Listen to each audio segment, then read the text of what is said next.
Welcome back to another explainer. Today, we are unpacking a truly fascinating 2022 essay by Fang. We're going to dive deep into his writings on mental fallacies and specifically explore the profound, almost hidden dangers of what he calls attachment. If you've ever felt like you're just endlessly chasing after goals, whether that's money, status, or even a picture-perfect relationship, and wondering why it ultimately feels a bit hollow, well, this explainer is going to give you a completely new framework for understanding why. Life shines in attachment, while life perishes in attachment. Let's just pause on that incredibly intriguing paradox that kicks off the source text. The author is suggesting a dual nature to our obsessions. On one hand, throwing yourself into a goal, a career, or a belief gives your life a sense of brilliant purpose. It shines. But on the other hand, that very same attachment is exactly what causes us to perish. Now, how can both of those things be true at the same time? Let's break it down. To really wrap our heads around this, let's jump right into Section 1, Life versus True Life. It's all about a fundamental shift in perspective. The author separates our existence into two totally different categories. First, there's lowercase life. Think of this as just a blip, a fleeting, brief manifestation in the material world. But then, you've got uppercase life. This represents the massive, infinite, continuous, non-material journey.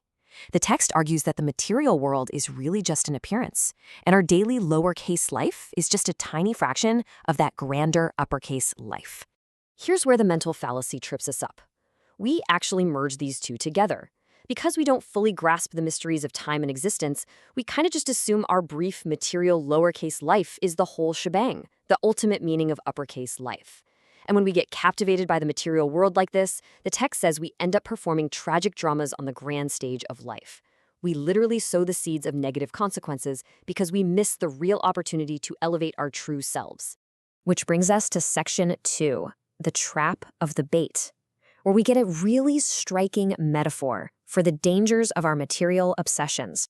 The text actually defines attachment as a relentless striving. It's when we obsess over material wealth, power, status, and fame. But get this, it also includes clinging to beliefs, ideologies, truths, ideals, and even relationships.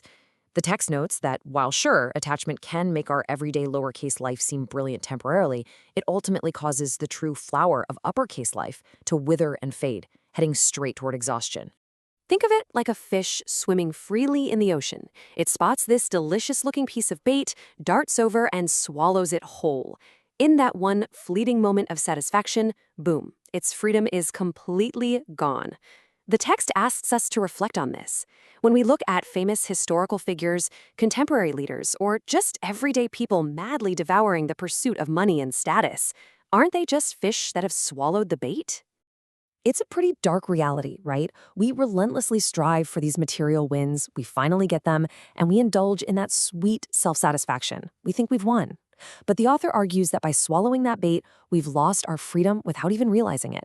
We have simply become meat on the devil's chopping board. The very things we thought would save us are exactly what trap us. And this isn't just about greed or a hunger for power. Let's look at Section 3, when attachments become ropes, and examine the hidden danger in things society usually celebrates. Take a deeply romantic couple, for instance. Let's trace their journey.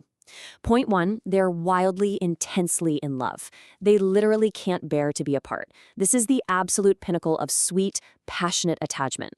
But then we hit point 2. The daily grind sets in. Time passes. By point 3, they gradually realize that their initial beautiful attachment has actually morphed into a suffocating, binding rope, and it just keeps getting tighter. Until finally, point 4, they reach old age feeling a profound sense of helplessness beneath their forced smiles. So why does that happen? The text argues it's because of excessive attachment. By focusing absolutely everything on that single bond, they basically ignored all the other breathtaking scenery life had to offer along the way. They get to old age and realize they missed countless opportunities to experience the wider world. Their attachment, which started out so beautiful, ultimately leaves them with endless lamentation for a world they never bothered to see. Let's pivot to Section 4, the mountain climber's fallacy. This is a powerful parable that perfectly captures the illusion of our lifelong ambitions. There's this story in the text about an old man slowly descending a mountain. As he walks down, he passes a group of energetic young climbers rushing up to the peak. He tries to impart some hard-earned wisdom, warning them, there is nothing worth seeing at the mountaintop. The view is even better down below. He's trying to tell them that the ultimate goal they are striving so incredibly hard for is actually totally empty. But predictably, the young climbers completely brush him off. They just think, oh, this old man just doesn't know how to appreciate the scenery. They are so completely blinded by their attachment to getting to the top, so convinced that the peak holds the key to their happiness, that they literally cannot hear the truth from someone who has already been there. So, what happens? They struggle all the way to the top, they grow old in the process, and suddenly they realize, wow, the old man was 100% right all along. The peak is empty. So they climb back down, past the next generation of excited young climbers, give them the exact same warning, and get completely ignored again. The author points out that this tragic, endless cycle of ignored wisdom has been happening forever, and will keep happening forever. Which naturally leads us right into Section 5, the fatal irony of seriousness. The author makes this bold, almost darkly comedic claim here. Those who are overly serious will actually die because of their seriousness. Starting with the irony that nutritionists will die due to nutrition. By obsessing over the absolute perfect diet, they attach themselves to a rigid framework that literally becomes their undoing. Following that exact same logic, excessively clean people will perish from their obsession with cleanliness. And, maybe the craziest paradox of all, those frantically seeking a long life will actually die prematurely precisely because of the stress and unnatural measures of that very pursuit. The attachment to living longer is exactly what cuts their time short.